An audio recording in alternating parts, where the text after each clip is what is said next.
ماں کی دعا ہے. فادرز ڈے پہ تھوڑا سا لوگ کم آتے ہیں. شاید ابھی تک کسی نے نا رکشے والے کو کمپلین کی ہوگی. آج کل نظر آتا ہے یہ میری ماں باپ کی دعا ہے. پہلے کہتے تھے کہ صرف میری ماں کی دعا ہے. ابھی لکھا ہوتا ہے کہیں کہیں پہ یہ میرے ماں باپ کی دعا ہے. تو ضروری ہے کہ اگر مدر ڈے ہے تو فادر ڈے لازمی یاد رکھنا چاہیے. جی تو میں یہ بتانا چاہتا ہوں کہ یہ آغاز کہاں سے ہوا. فادر ڈے کا آغاز کہاں سے ہوا. کچھ زیادہ اس میں جو میجورٹی تھی فادرز تھے جو کوئلے کی کام میں کام کیا کرتے اور سخت محنت مشقت. اور بتایا جاتا ہے 362 لوگ تھے. اور ہوا کیا وہاں پہ کوئی دھماکہ ہوا اور کئی ایک دھماکے کی زد میں آ گئے اور سو بھی گئے اور کچھ انجرڈ ہوئے. تو یہ واقعہ ہے 1908 کا. تو فرسٹ ٹائم سراہا گیا کہ والد کی کیا خدمات ہیں, وہ اپنی آئندہ آنے والی نسل کے لیے کیا کیا قربانیاں نہیں دیتے. اسی طرح ہوتے ہوتے 1908 کے بعد 1910 کی بات ہے. یہ سنورا سمارٹ ڈوڈ نام سے اس کی والدہ سو گئی. اس کے والد نے بڑی ایفرٹس کی اور اس نے اپنے والد صاحب کو سراہنے کے لیے حفاظت رکھی. یہ بڑا یاد رکھنے کی ضرورت ہے. پہلے جب یہ واقعہ پیش آیا تو انہوں نے حفاظت رکھی اور پھر اس کے لیے جب ہم دیکھتے ہیں سنورا سمارٹ نے اپنے والد کو اس کی ساری خدمات کو سامنے رکھتے ہوئے عبادت رکھی. اور پھر 1972 کی بات ہے 72 رچرڈ نکسن پریزیڈنٹ تھے امریکہ کے. انہوں نے باقاعدہ طور پہ قانونی طور پہ کہا کہ اس دن کو کیا کرنا چاہیے, ہاں جی منایا جانا چاہیے. تو یہ کچھ ہسٹری تھی. لیکن آج کلام کیا ہے. کلام میرے پاس ہے سیکھنے کے لیے. جہاں مصرف بیٹے کا ذکر آتا ہے ایکچولی وہ باپ کی محبت کا ذکر ہے. چھوٹا بیٹا سب کچھ لے گیا, واپسی کا رخ کرتا ہے. تو اسٹوری سے سب واقف ہیں آپ لوگ. تو باپ ابھی دور سے دیکھتا ہے اور لپکتا ہے, بھاگتا ہے, اس کو ویلکم کرتا ہے. ابھی سیکنڈ بڑا بیٹا جو ہے اس کو جب پتا چلتا ہے وہ اندر آنا ہی نہیں چاہتا, وہ باہر ہے. باپ کی محبت کو دیکھیں, وہ کرائٹیریا سے باہر نکل کے آ گیا ہے. چھوٹے کو بھی لینے کے لیے اور بڑے کو بھی لینے کے لیے باہر نکل کے آ گیا. میں یہاں پہ بعد میں آؤں گا, اس کو میں نے آغاز میں رکھا ہے, اس پہ آ کے میں اینڈ کروں گا.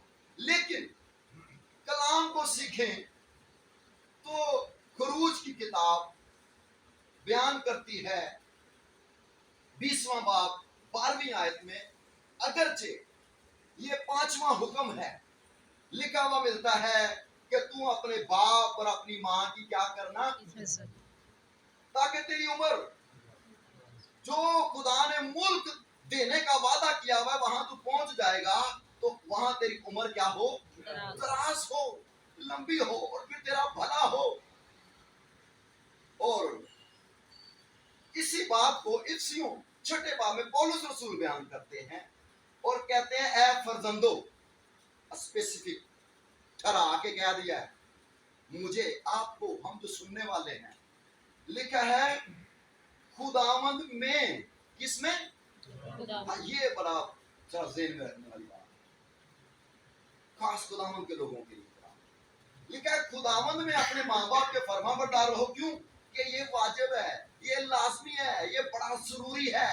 باقی کام ہو جائیں رہ جائیں تو رہ جائیں, لیکن یہ کام نہیں رہنا چاہیے. تو لکھا ہوا ملتا ہے کہ اپنے باپ کی ماں کی کیا کر, عزت کر.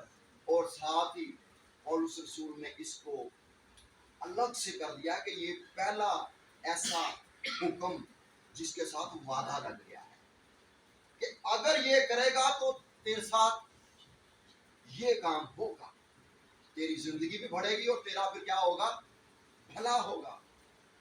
بھلا کو بھی اگر ہم پیش کر رہے ہیں، گفتگو کریں تو اس پہ کئی ایک باتیں کی جا سکتی ہیں۔ کہتے ہیں کر بھلا تو پھر، اس کا مطلب ہے کئی ایک جگہوں پہ ہماری خدا بھلائی ہمارے لیے ایسے جہاں پہ کوئی راستہ نہیں ہے، خدا راستہ بنائے گا۔ میں بہت سارے حوالے وہ صرف پڑھ کے گزرنا چاہتا ہوں کیونکہ جو آغاز میں حوالہ پڑھا ہے اس پہ میں آ کے یہی خروج 20 کی 12، استثنا 5 کی 16 میں یہ آیت لکھی ہے۔ پھر احبار 19 کی 3 میں لکھا ہے تم میں سے ہر ایک اپنی ماں اور اپنے باپ سے ڈرتا رہے۔ ڈرنے سے مراد یہ ہے کہ ابا آیا یا اماں یو لوگ کے چھپ جانا، ایسا نہیں۔ اس ڈر میں تعظیم پائی جاتی ہے، رسپیکٹ پائی جاتی ہے۔ اور احبار 19 کی 32 میں لکھا ہے جن کے سر کے بال سفید ہیں تو ان کے سامنے اٹھ کھڑے ہونا اور بڑے بوڑھے کا ادب کرنا اور اپنے خدا سے ڈرنا۔ میں خدا، جب ہم اپنے پیرنٹس کی رسپیکٹ کریں گے تو خدا کی بھی عزت کر سکیں گے۔ جب ہم خدا کی عزت کریں گے تو خدا نے جو ہمیں پیرنٹس دیے، ہمیں والدین دیے، ان کی بھی ہم عزت کر سکیں گے۔ امثال 23 کی 22 میں لکھا ہے اپنے باپ کا جس سے تو پیدا ہوا ہے شنوا ہو اور اپنی ماں کو اس کے بڑھاپے میں حقیر نہ جان۔ امثال 23 کی 25 میں لکھا ہے اپنے ماں باپ کو خوش کر، اپنی والدہ کو شادمان رکھ۔ کوشش کر کے کہ میری والدہ کی، میرے والد کی کس بات میں خوشی ہے کہ میں وہ کام کروں۔ اور نارمل سی بات ہے، برا کام کرنے سے تو ماں باپ خوش نہیں ہوں گے، ہے نا؟ اچھا کام کریں گے پیرنٹس خوش ہوں گے۔ استثنا 27 کی 16 میں لکھا ہے لعنت اس پر جو اپنے باپ یا ماں کو حقیر جانے، اور آگے لکھا ہوا ہے آمین۔ کہنے کا یہ مطلب ہے کہ اگر آپ فیملی میں رہتے ہوئے پیرنٹس کی رسپیکٹ کریں گے تو اگر لعنت میں آمین ہے تو بلیسنگ برکت میں بھی 2-3 مرتبہ آمین ہے۔ اندر جاتے ہوئے بھی، باہر آتے ہوئے بھی، کیونکہ آپ کے اندر خدا کا کلام آ گیا ہے۔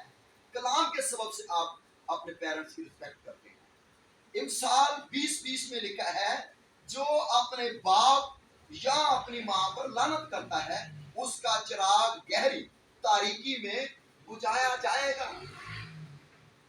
فار ایگزامپل سپوز کریں کہ کئی پریشانیاں آ جاتی ہیں، ان میں سے کوئی ایک ایسی پریشانی آ گئی ہے، فلاں کو پوچھا یار میری ہیلپ کرنا کہ مدد کرنا، یعنی کہ مسئلہ اتنا گمبھیر ہو گیا، پریشانی آ گئی ہے، تو اگر آپ صحیح چل رہے ہیں خدا کے ساتھ یا پیرنٹس کے ساتھ تو کہیں نہ کہیں سے خدا راستہ نکال ہی دے گا۔ لیکن اگر سیٹ نہیں تو آگے پھر بچوں کے بچوں کے بچوں کی شادیاں جب کرنی پڑتی ہے تو پھر بڑے مسئلے مسائل ہو جاتے ہیں۔ صرف میں گزر رہا ہوں، انڈرسٹینڈ کرتے ہیں آپ سب؟ تو کہنے کا یہ مطلب ہے کہ اس کا چراغ گہری تاریکی میں، جب یعنی کہ سارے دروازے بند ہو جائیں تو پھر سمجھ لو کہ جس کے کھلنے کی امید ہوگی وہ بھی دروازہ نہیں کھلے گا۔ اس پہ بھی بہت کچھ بولا جا سکتا ہے لیکن ہم آگے چلتے ہیں۔ احبار 20:9 میں لکھا ہے جو کوئی اپنے باپ یا اپنی ماں پر لعنت کرے وہ ضرور جان سے مارا جائے۔ اس نے باپ یا ماں پر لعنت کی ہے سو اس کا خون اس ہی کی گردن پر ہوگا۔ کلام اتنا سخت ہے، جہاں میٹھا میٹھا کلام ہے نا وہاں کلام سخت بھی بہت ہے۔ لکھا ہے کہ اس کو کوئی شریعت کی باتیں بھی ساتھ ساتھ ہیں، فضل سے پہلے کی بات بھی ہے کہ اگر کوئی مارے گا تو اس کا گناہ اسی کی گردن پہ ہے، کیونکہ کلام کا منحرف ہے۔ حکم انہوں نے کیا، نافرمانی کیا، نافرمانی کرنے والے